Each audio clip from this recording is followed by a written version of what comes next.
嗨，大家好，我是你们的 Lisa 老师，又到了我们的绘画时间。那么可以看到我们眼前呢有两幅画，是不是你觉得这幅画非常的漂亮呢？对，老师也这么觉得。那么今天咱们来介绍这幅画的作者，对不对？这幅画的原作者不是我，这是临摹的。原作者是谁呢？原作者就是这位澳大利亚的美女插画师，名字叫 Liv Lee。他同时也是一个设计师。那么你看一下他的作品哈，看一下他的作品，他现在是非常火的一个插画师，作品大家都很喜欢，很出名。他的作品以植物、花朵、果实为主，取材都是身边的事物，风格呢是非常的小清新，配色也很温暖，有一点极简抽象风的感觉。然后我们仔细来看他的作品哈，所有的元素都是整齐变形的排列，对不对？这个鱼它并不是有个规整的形状，你看它的周围的形状是在非常不规则的在变化，包括这个叶子的形状，对不对？充满了动感。然后呢，它的整体的构图却有一个框框，无形的框框，感觉框住它，非常的整齐构图，对不对？这就形成了一种非常强烈的反差感。他自己是这么诠释他自己的作品的哈。他说：“我用明亮、大胆、不稳定的风格来诠释植物、水果和动物，它们的形状都很松散，好像在颤抖。”我们看一下这个内容，包括这个植物，包括这里面的小动物，是不是我们的海洋动物、珊瑚，是不是都有一种在颤抖的感觉？颤抖的感觉，你看它这个边缘都是在抖动，对不对？包括这个海星在抖动。好，那么老师给大家解读完他的作品，我们就了解了他的风格和绘画方式，对不对？接下来呢，我们要分两节课去临摹他的作品。第一节课呢，我们临摹这幅海洋动物的这幅作品，相对简单一点。第二节课呢，我们来临摹他非常出名的这幅画，植物花朵，对不对？花朵可能是相对知名度要比动物画的更高一些。那么我们这节课需要用到的工具就是马克笔、铅笔，还有一根尺子。或者其他直的东西也可以哈。我们需要先打一个外框。那么今天我们先来跟着老师临摹这一幅海洋动物的作品。我们现在开始画画喽。咱们先来临摹它这幅鱼哈。这个鱼要怎么临摹呢？你看外面是留白的部分，对不对？中间的这一部分它是有一个边界的一个长方形的形状在这里。我们就用铅笔呢，把这个形状给画出来，把这个方形给画出来，然后看一下尺寸，大概这边是6点多，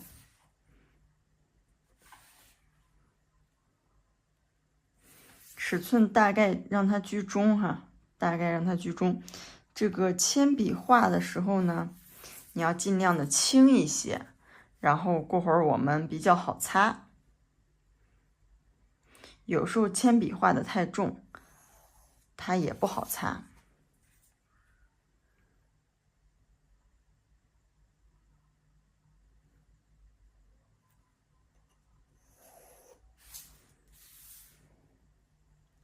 好，这个框框我们就是做我们这个画面，里面的，等于说一个边界，对不对？老师淡淡的画了一个铅笔的框，然后这时候呢，我们就临摹他的作品哈，可以直接的拿这个马克笔来画，我们先画这个鱼，这个鱼就很简单，它这个你看形状是贴着这个框走，但是不会碰到这个框哈。你就按照你看到的形状去画，我把这个鱼嘴画出来。这个形状画完了，给中间留一个小小的眼睛的位置。眼睛的位置留一个白，然后其他的地方你就填色，把它填满就 OK 了。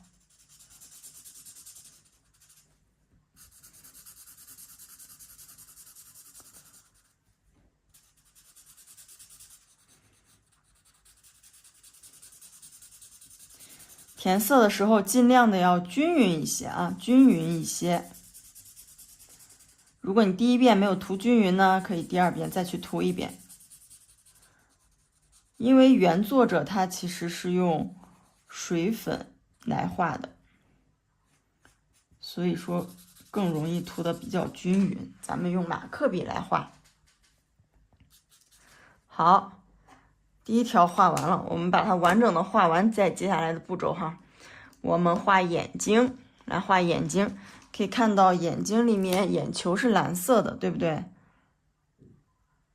把刚才白色的部分就填一个蓝色的圆，然后这个圆形的中间呢，你要画一个眼球，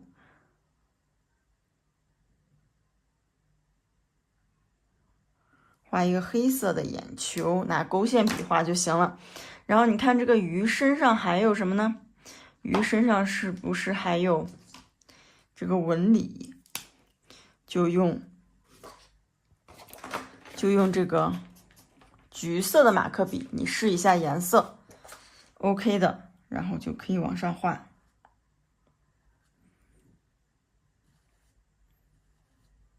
它是全部都是这种扁平化的形状，对不对？线条没有任何的交叉。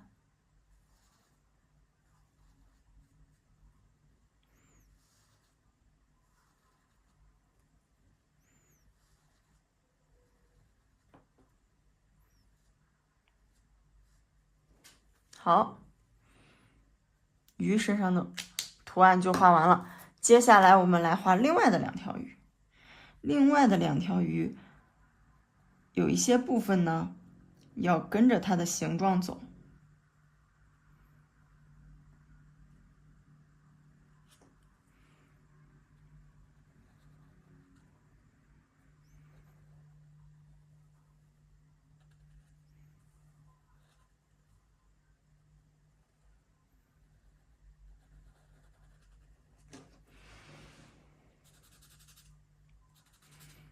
大家可以看到这幅画，它每一个物体在画面中，散落的位置都很均匀，对不对？都很均匀，它之间的空隙也是相对均匀的。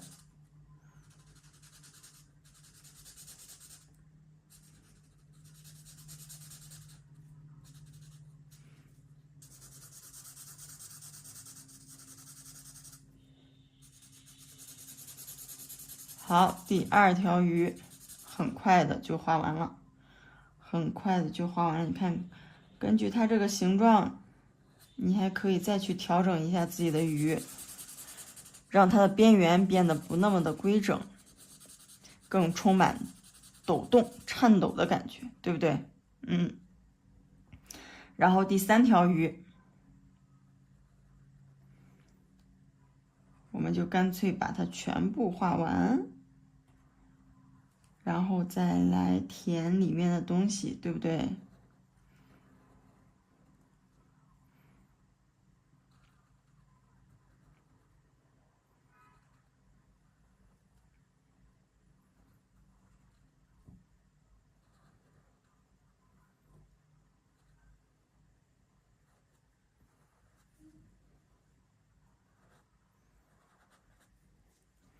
眼睛的位置留出来，然后其他的地方就涂满就好了。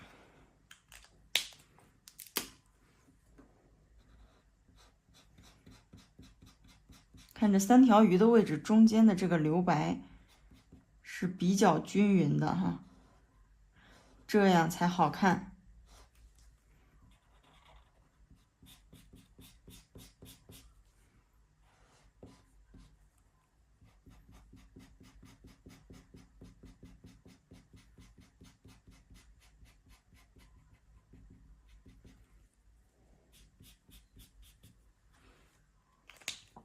好，接着画眼球的部分，咱们批量操作的时候会快一点。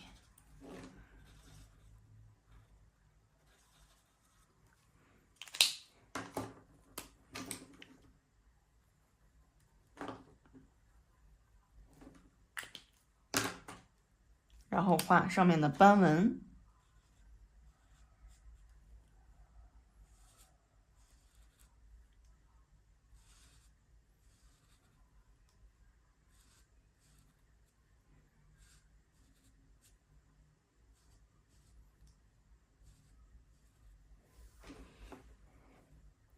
这个配色它本身就非常的鲜艳，它用的是对比色，是不是？橙色和蓝色是对比色，然后又用黄色在中间做一个大面积的调和，所以这个颜色就非常的亮眼。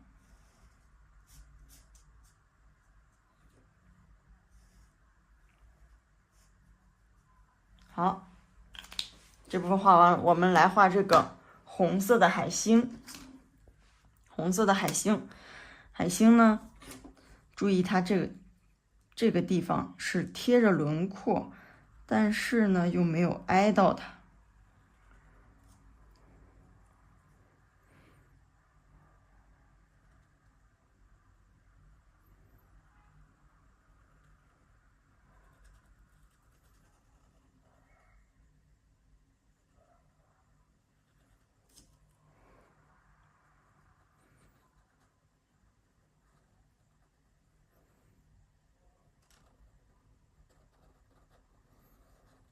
看这个画面里面的所有图形都是互相影响的，对不对？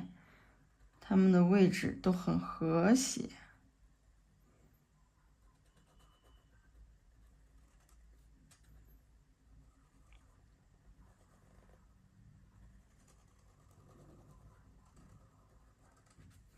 互相很有默契，相互不打扰，是不是？那这个边线呢，就是让它稍微的弯曲一点，然后里面就涂满颜色，平涂就可以了。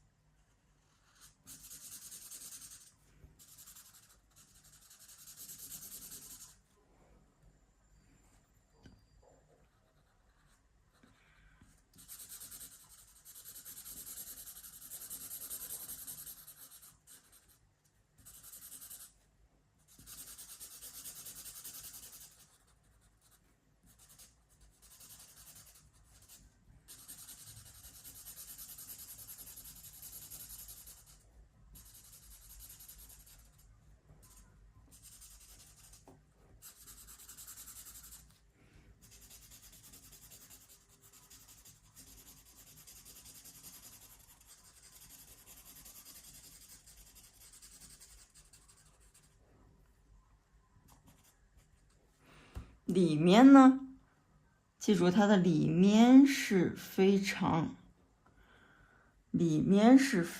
不规则的。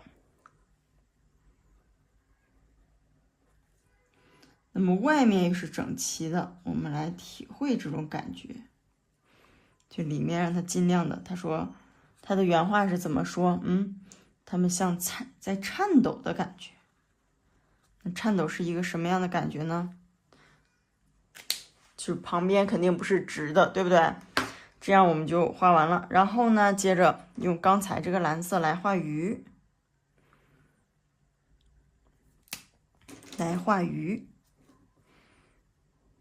这边呢，同样是要贴着边界来。这个鱼可以小一点啊，蓝色的鱼会小一点。好，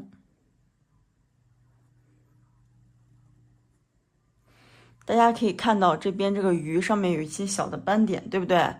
我们为了降低绘画难度，就不画这个，把它省掉。当然，如果你要是非常想画，你也可以画，但是你在填充之前，你就把它画进去，因为那个是浅色，你这个蓝色涂完以后就没有办法叠加了。会稍微的麻烦一点哈。我们把所有的鱼都加完，然后咱们再来给它加眼睛。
边缘是不规则的，可以一边观察它的形状，一边来画。然后在另一条鱼，大家看到鱼嘴的部分，就是先把鱼嘴的部分勾勒出来，因为这个地方呢，相对于在我们的画面里面是比较有难度的部分，对不对？其他部分的形状就不太有所谓。那么鱼嘴的部分如果没有画好，它这个感觉就出不来。所以说鱼嘴的部分我会比较详细的先去给它勾勒，然后呢就填充里面的颜色就 OK 了。你看它整个色彩用的，现在我们用到了红、黄、蓝，对不对？非常有对比的颜色。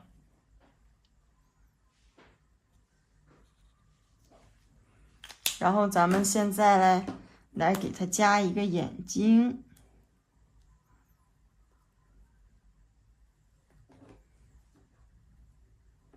加一个眼睛，好，这个鱼就画完了。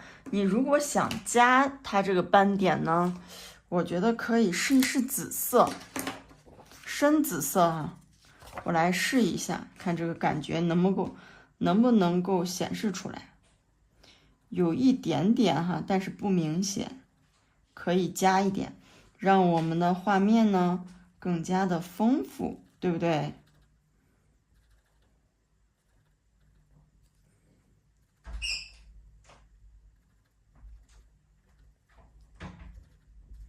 好，这个比那个浅紫色更好掌握一点，好，咱们接着往下画，下面画左边这一部分。左边这一部分你觉得会很难，对不对？会觉得可能有一点难。那么老师有简单的方法教给你。我们先用一个黄色去画这个轮廓哈。这个轮廓呢，不要直直的全部就贴在你刚才画的那个铅笔线上。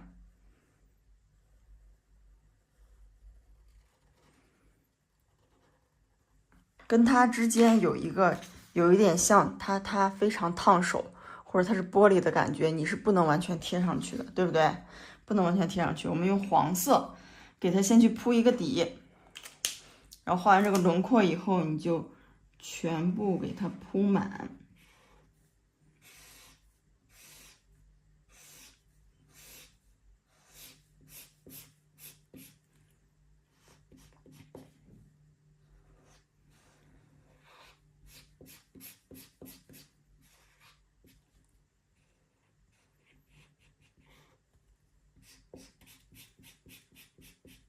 全部铺满，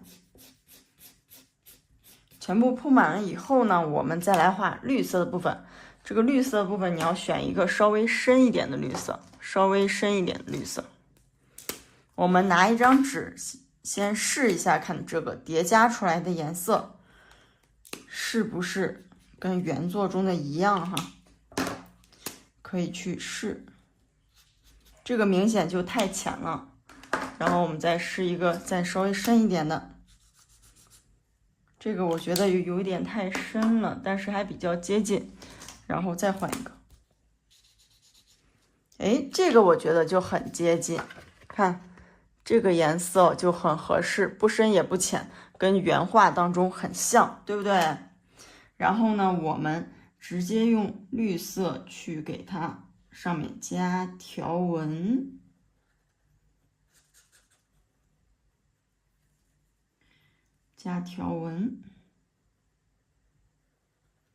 这样是不是就变得很简单？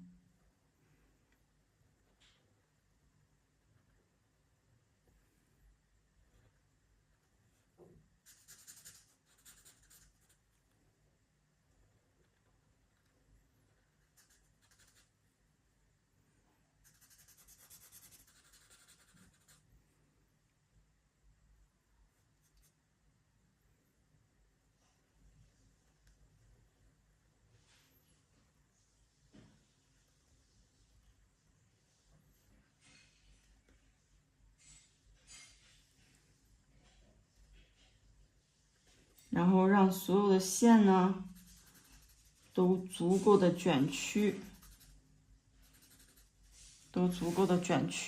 让它有颤抖的感觉。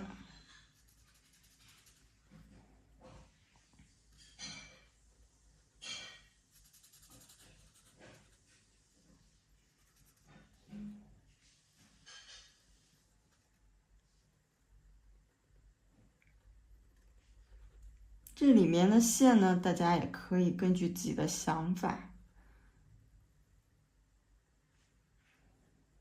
去加。但是我们现在在临摹大师的作品，对不对？那么这个时候你也先去尝试临摹的跟他尽量像，这样你才能学到他的东西。然后呢，再试着去创作。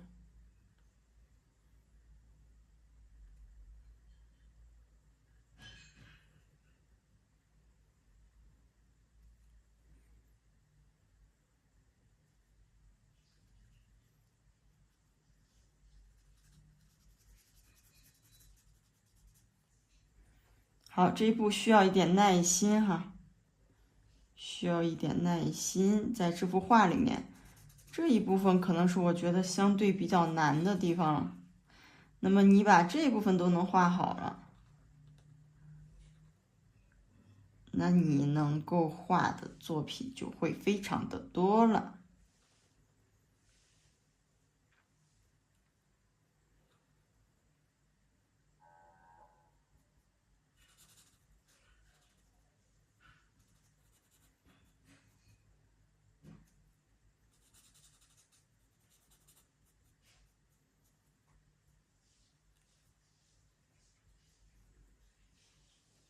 好，边界处理好，边界一定要处理尽量的完美，细节决定成败，细节决定成败。因为我这会儿比较专注的在这个我的画面上哈，然后说话都有一点不受控制，因为这个画儿的这个。一旦画坏了，就很难再去调整，所以我要保证尽量的一次成型。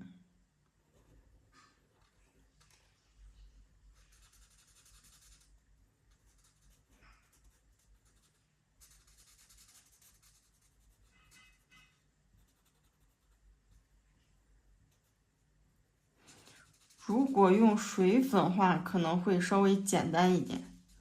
水粉的话，你铺上绿色的底色，然后用笔来勾画黄色的部分就可以了。我觉得水粉可能还不如丙烯颜料在这幅画上，因为丙烯颜料的那个覆盖力非常强，对不对？它底下画的再深的颜色，它上面叠加也是可以遮挡住后面的颜色，但是水粉的话，它的遮盖力其实是有限的。好，终于画完啦，超有成就感，超有成就感的。然后边缘再修一些哈，修一下，修的完美一点。好，我们这部分就画完了。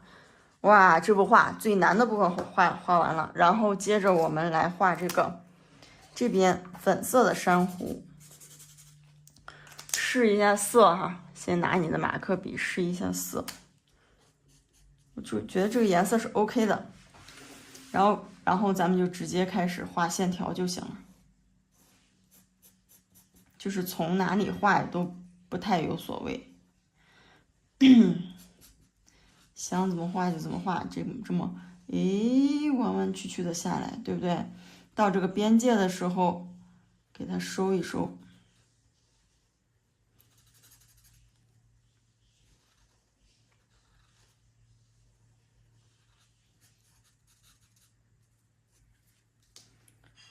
收一收，然后这边根据它的走向一些小叉叉，然后这边再加一个小叉叉，这样就简单多了。像刚才那个珊瑚的形态实在是，哇，太难了，对不对？但是我们的画里面呢，要有一些稍微增加难度的部分，不然我们怎么去进步呢？对不对？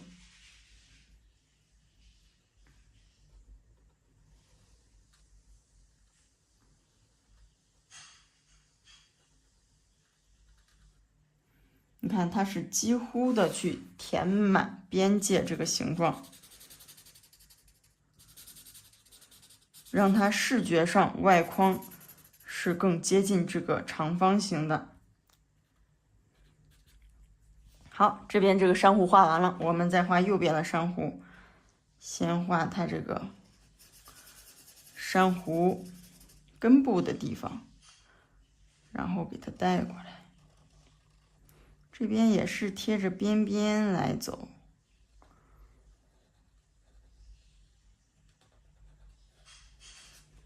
你可以双线画，也可以单线去画哈。单线画再去像这样，单线画怎么画呢？我刚才是展示了双线画，单线画你就这样。诶，是不是先去画出它的走向，然后再接着什么呢？你就把它变得更饱满就 OK 了。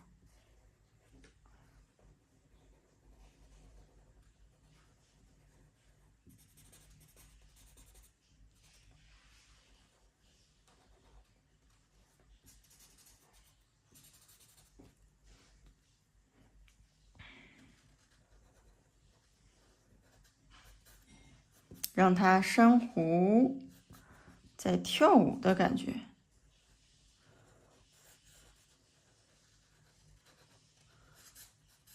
在跳舞的感觉。好，这一簇画完了，然后下一簇。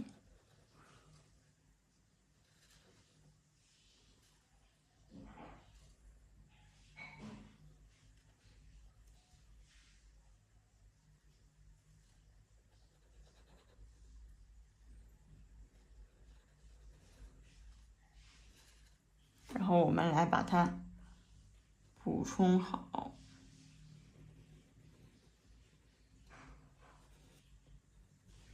先画边缘的这一只，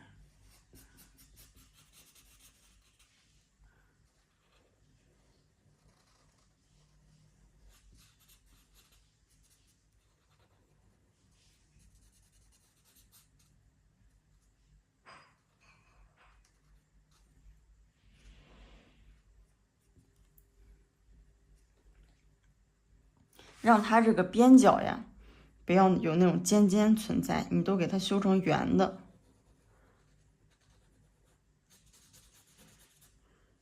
修成圆的，它扁平的感觉就更强烈，扁平风格，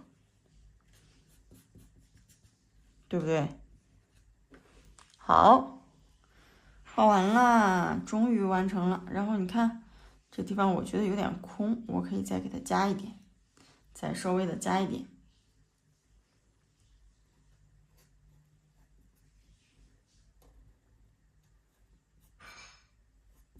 好，全部搞定。今天咱们这幅画就画完了。